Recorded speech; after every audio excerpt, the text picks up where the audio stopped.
Genesis chapter 39.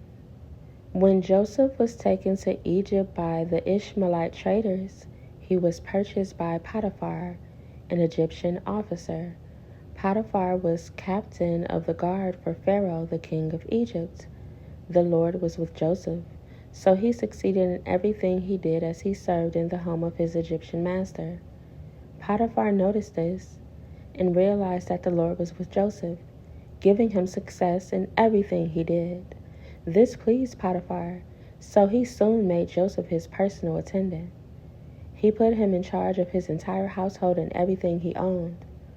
From the day Joseph was put in charge of his master's household and property, the Lord began to bless Potiphar's household for Joseph's sake. All his household affairs ran smoothly, and his crops and livestock flourished. So Potiphar gave Joseph complete administrative responsibility over everything he owned.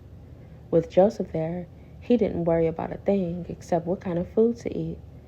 Joseph was a very handsome and well-built young man, and Potiphar's wife soon began to look at him lustfully.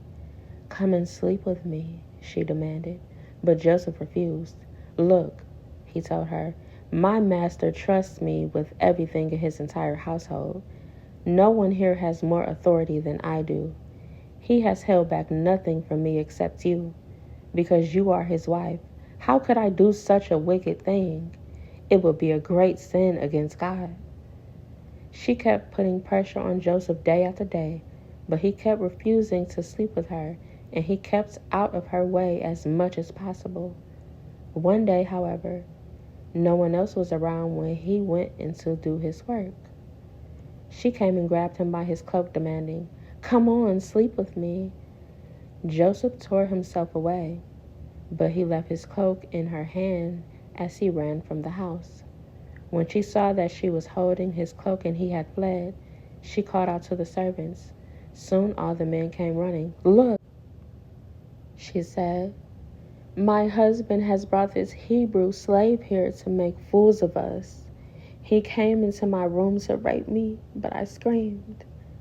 When he heard me scream, he ran outside and got away, but he left his cloak behind with me." She kept the cloak with her until her husband came home. Then she told him her story. "That Hebrew slave you've brought into our home tried to come in and fool around with me," she said. "But when I screamed, he ran outside, leaving his cloak with me." Potiphar was furious when he heard his wife's story about how Joseph had treated her. So he took Joseph and threw him into the prison where the king's prisoners were held, and there he remained. But the Lord was with Joseph in the prison and showed him his faithful love, and the Lord made Joseph a favorite with the prison warden. Before long, the prison warden put Joseph in charge of all the other prisoners and over everything that happened in the prison. The warden had no worries because Joseph took care of everything. The Lord was with him and caused everything he did to succeed.